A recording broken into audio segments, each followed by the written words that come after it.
ప్రపంచ దేశాలకు చైనా అధ్యక్షుడు జిన్పింగ్ వార్నింగ్ ఇచ్చారు. అమెరికాకు చైనాకు మధ్య పిట్స్ లో నడుస్తున్న ట్రేడ్ వార్ ఇప్పుడు మరో లెవెల్ కు చేరుకుంది. అమెరికా వేసిన సుంకాల్లో డిస్కౌంట్లు కావాలంటే చైనాతో ఆర్థిక సంబంధాన్ని పరిమితం చేయాలని ఇటీవల ట్రంప్ అన్నట్లు వార్తలు ప్రచారంలో ఉన్నాయి. అయితే దీనికి కౌంటర్ గా చైనా కూడా స్ట్రాంగ్ వార్నింగ్ ఇచ్చింది.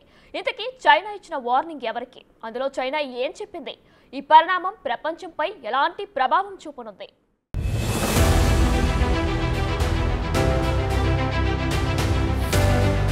అమెరికా అధ్యక్షుడు డొనాల్డ్ ట్రంప్ ప్రారంభించిన టారిఫ్ వార్ డ్రాగన్ కంట్రీని జూలు పట్టి లేపినట్లయింది. రెండు దేశాల మధ్య నెవురుగప్పిన నిప్పులా ఉన్న ప్రతీకార చర్యలు ఇప్పుడు బగ్గుమంటున్నాయి. అమెరికా చైనాల మధ్య వాణిజ్య పోరు రాను రాను మరింత తీవ్ర రూపం దాల్చేలా కనిపిస్తోంది. ట్రంప్ టారిఫ్ వార్లో రెండు దేశాలు అస్త్రాలు సంధించుకుంటున్నాయి. ట్రంప్ రెండోసారి ప్రెసిడెంట్ పదవి చేపట్టి సుంకాల సమరం మొదలుపెట్టిన తర్వాత దశల వారీగా చైనాపై ట్రేడ్ ట్యాక్స్ పెంచుతూ వచ్చారు. దీంతో ఇటీవల అమెరికాకు చైనా కూడా భారీ షాక్ ఇచ్చింది. అమెరికాలో పలు కీలక వస్తువుల తయారీకి అవసరమయ్యే రేర్ ఎర్త్ ఎలిమెంట్స్, సంబంధిత లోహాలు, అయస్కాంతాల ఎగుమతిపై చైనా కఠిన ఆంక్షలు విధించింది. ఆయుధాలు, ఎలక్ట్రానిక్స్, ఆటోమొబైల్స్, ఏరోస్పేస్, సెమీకండక్టర్లు సహా అనేక కీలక రంగాలకు అత్యవసరమైన ఈ ముడిసరుకుల సరఫరాను ఆపివేసింది. అయితే ఇలాంటి ఖనిజాల ఎగుమతులను నియంత్రించడం ద్వారా పాశ్చాత్య దేశాలను, ముఖ్యంగా అమెరికాను ఇరుకున పెట్టేందుకు బీజింగ్ సరికొత్త వ్యూహం పన్నింది. దీంతో ట్రంప్ కోపం నశాలానికెక్కింది. చైనాతో ఆర్థిక సంబంధాలను పరిమితం చేస్తే వారికి టారిఫ్లు డిస్కౌంట్ ఇస్తామంటూ ట్రంప్ ప్రకటించినట్లు ఇటీవల వార్తలు వచ్చాయి. దీంతో చైనా కూడా కౌంటర్ చర్యలకు దిగింది.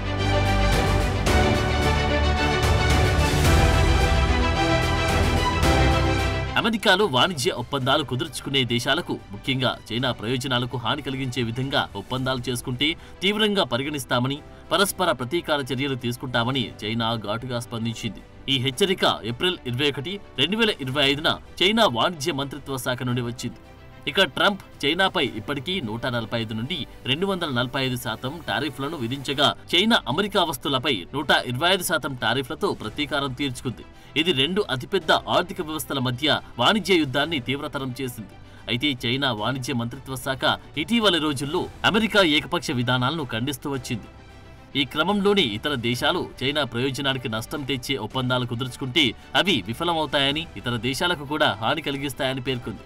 అయితే ఇటీవల కాలంలో చైనా అధ్యక్షుడు జిన్పింగ్ ఆసియాన్ దేశాలైన వియత్నాం, మలేషియా, కాంబోడియాతో సంబంధాలు బలోపేతం చేయడానికి ప్రయత్నాలు మొదలుపెట్టారు. ఇందులో భాగంగా పలు దేశాల్లో పర్యటనలు చేశారు. అలాగే అమెరికా టారిఫ్లను, దాని ఏకపక్ష బెదిరింపులను వ్యతిరేకించమని కోరారు.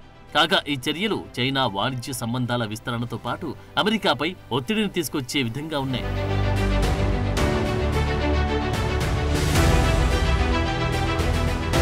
మరోవైపు అమెరికా కూడా తన వాణిజ్య భాగస్వామ్యులను చైనాతో వ్యాపారాన్ని తగ్గించమని ఒత్తిడి చేస్తున్నట్టు తెలుస్తోంది. అలా చేయకపోతే ఆర్థిక ఆంక్షలు విధిస్తామని బెదిరిస్తుందని బ్లూంబర్గ్ నివేదికలు చెబుతున్నాయి.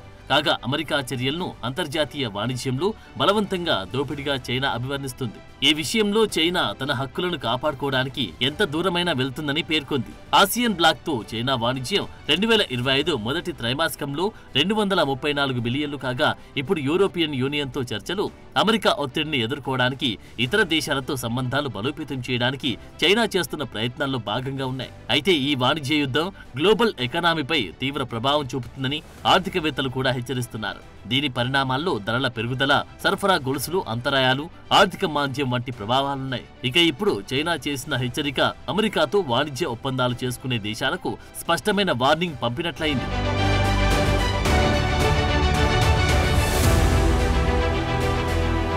అయితే చైనా ఈ వార్నింగ్ ఎవరికి ఇచ్చిందనే అంశంపై సర్వత్రా చర్చలు జరుగుతున్నాయి. చైనాకు వ్యతిరేకంగా అమెరికాతో వాణిజ్య ఒప్పందాలు కుదుర్చుకునేదే లేదంటే చైనాతో వాణిజ్యాన్ని తగ్గించి అమెరికాతో వాణిజ్యాన్ని పెంచే దేశాల గురించి చూసినప్పుడు 2025 ఏప్రిల్ నాటికి పరిమితంగా సందర్భాన్ని బట్టి మారుతూ ఉన్నట్లు కనిపిస్తోంది. అయితే అమెరికా చైనా వాణిజ్య యుద్ధం, ట్రంప్ టారిఫ్ విధానాల నేపథ్యంలో కొన్ని దేశాలు అమెరికాతో వాణిజ్య సంబంధాలను బలోపేతం చేయడానికి, చైనా ఉత్పత్తులకు ప్రత్యామ్నాయంగా తమ ఎగుమతులను పెంచడానికి చర్యలు తీసుకుంటున్నాయి. అయితే ఈ దేశాలు చైనాకు వ్యతిరేకంగా అమెరికాతో వాణిజ్యం చేస్తున్నాయని స్పష్టంగా చెప్పడం కూడా కష్టమే. ఎందుకంటే చాలా దేశాలు ఈ రెండు అతిపెద్ద ఆర్థిక శక్తులతో బ్యాలెన్స్డ్ సంబంధాలు కొనసాగించడానికి ప్రయత్నిస్తున్నాయి. కానీ కొన్ని దేశాలు అమెరికా మార్కెట్లో చైనా ఉత్పత్తులను కూడా భర్తీ చేస్తున్నాయి అనడంలో సందేహం లేదు. ఇలాంటి దేశాలు ఇప్పుడు అమెరికాతో వాణిజ్య చర్చలకు ఆసక్తి చూపుతున్నాయి.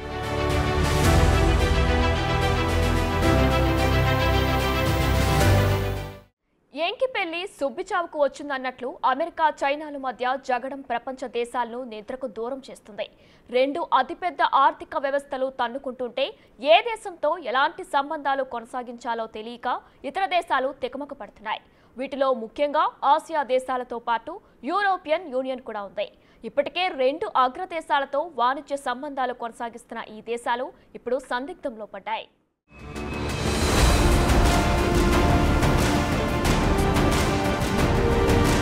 అమెరికాతో చేసుకునే వాణిజ్య ఒప్పందాలు చైనా ప్రయోజనాలు దెబ్బతీయకూడదు అన్నది చైనా చేస్తున్న వాదన. అయితే అమెరికా చైనా ట్రేడ్ వార్ మధ్య కొన్ని దేశాలు అడకత్తెరలో పోకచెక్కలా మారాయి. పట్టుకుంటే కప్పకు కోపం, పట్టుకోవద్దంటే పాముకు కోపంలా రెండు అగ్రదేశాలు ఇతర దేశాలతో ఆటాడుకుంటున్నాయి. అయితే ఈ రెండు దేశాల మధ్య బలవుతున్న దేశాల్లో భారత్ కూడా లేకపోలేదు. ముందుగా వియత్నాం దేశం అమెరికా చైనా వాణిజ్య యుద్ధం నుండి భారీగా లాభపడుతోంది. చైనాపై అమెరికా విధించిన టారిఫ్ల కారణంగా చాలా చైనీస్ తయారీ సంస్థలు తమ కార్యకలాపాలను వియత్నాంకు మార్చాయి. ఎలక్ట్రానిక్స్, దుస్తులు, ఫుట్వేర్ వంటి రంగాల్లో వియత్నాం అమెరికాకు ఎగుమతులను గణనీయంగా పెంచింది. అయితే 2023లో అమెరికా దిగుమతుల్లో చైనా ఉత్పత్తులకు వియత్నాం ప్రధాన ప్రత్యామ్నాయంగా మారింది. ముఖ్యంగా సోలార్ ప్యానెల్స్, ఇతర తయారీ వస్తువులలో భారీగా లాభపడింది. మరోవైపు మెక్సికో కూడా అయోమయంలో పడింది. అమెరికాకు దగ్గరగా ఉండే Mexico, United states, Mexico, Canada ఒప్పందం కారణంగా అమెరికాతో వాణిజ్యంలో ప్రయోజనం పొందింది. 2024లో మెక్సికో యుఎస్ దిగుమతులలో చైనాను అధిగమించి అతిపెద్ద సరఫరాదారుగా మారింది. ఆటోమోటివ్, ఎలక్ట్రానిక్స్, వ్యవసాయ ఉత్పత్తుల్లో మెక్సికో నుండి అమెరికాకు ఎగుమతులు పెరిగాయి. ఇది చైనాపై టారిఫ్ల వల్ల ఏర్పడిన ఖాళీని భర్తీ చేస్తోంది.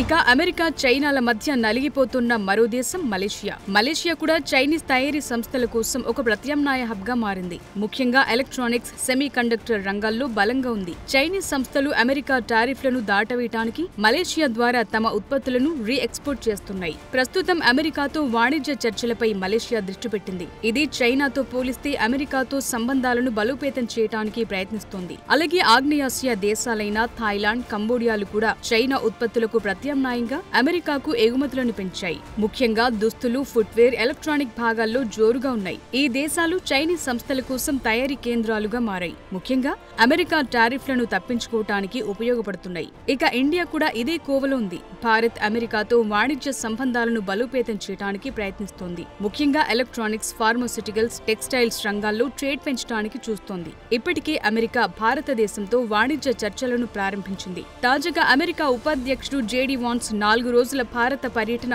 ఇందులో కీలక పరిణామాన్ని సూచిస్తోంది. చైనాపై ఆధారపడటాన్ని తగ్గించే లక్ష్యంతో అమెరికా ప్రత్యామ్నాయంగా భారత్ను చూస్తోంది.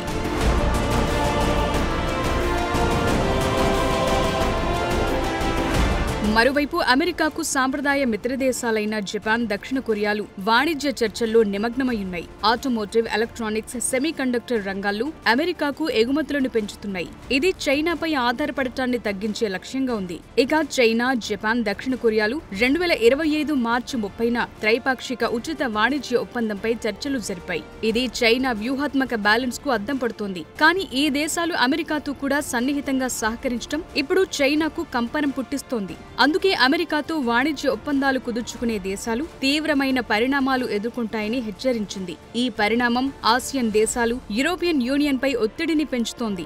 ఇటీవల చైనా అధ్యక్షుడు జిన్పింగ్ వియత్నాం, మలేషియా, కంబోడియా దేశాలను సందర్శించారు. ఈ దేశాలను చైనాతో సన్నిహితంగా ఉంచడానికి ప్రయత్నించారు. కానీ ఈ దేశాలు ప్రస్తుతం అమెరికా మార్కెట్ను ఆకర్షిస్తున్నాయి.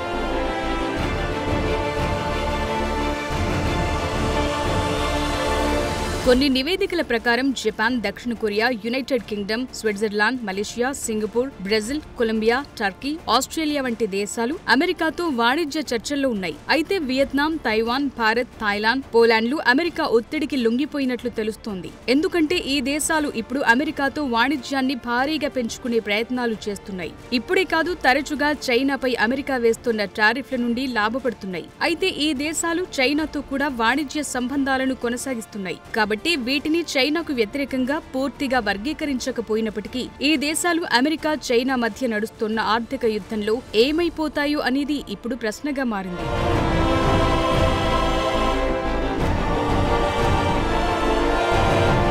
నిజానికి చైనా అమెరికా మధ్య వాణిజ్య యుద్ధం 2018లో డొనాల్డ్ ట్రంప్ మొదటిసారి అధ్యక్షుడిగా ఉన్నప్పుడు ప్రారంభమైంది. 2025 ఏప్రిల్ నాటికి ఈ యుద్ధం తీవ్ర స్థాయికి చేరింది. చైనా తన ఆర్థిక వ్యవస్థను అమెరికా దిగుమతులపై ఆధారపడకుండా బలోపేతం చేయడానికి ఎనర్జీ, అగ్రికల్చర్, సెమీకండక్టర్ ఉత్పత్తి వంటి పరిశ్రమల్లో పెట్టుబడులు పెట్టింది. కాగా ఇప్పుడు ఈ వాణిజ్య యుద్ధం ప్రపంచ ఆర్థిక వ్యవస్థను అస్థిరపరిచే ప్రమాదంగా తయారయ్యింది. ధరల పెరుగుదల, సరఫరా గొలుసు అంతరాయాలు ఆర్థిక మాంద్యం భయాలను పెంచింది. ఇక డొనాల్డ్ ట్రంప్ తన టారిఫ్లను మేక్ అమెరికా గ్రేట్ అగైన్ విధానంలో భాగంగా చూస్తున్నప్పటికీ అది చైనా ఆర్థిక ప్రాబల్యాన్ని అడ్డుకోవటానికి ఉపయోగిస్తున్న మాట వాస్తవం. అయితే విశ్లేషకులు ఈ విధానం అమెరికా ఆర్థిక వ్యవస్థను బలహీనపరుస్తుందని హెచ్చరిస్తున్నారు. మరోవైపు చైనా తాజా హెచ్చరికలు ఆసియన్ దేశాలు, యూరోపియన్ యూనియన్ను సందిగ్ధంలో పడేశాయి.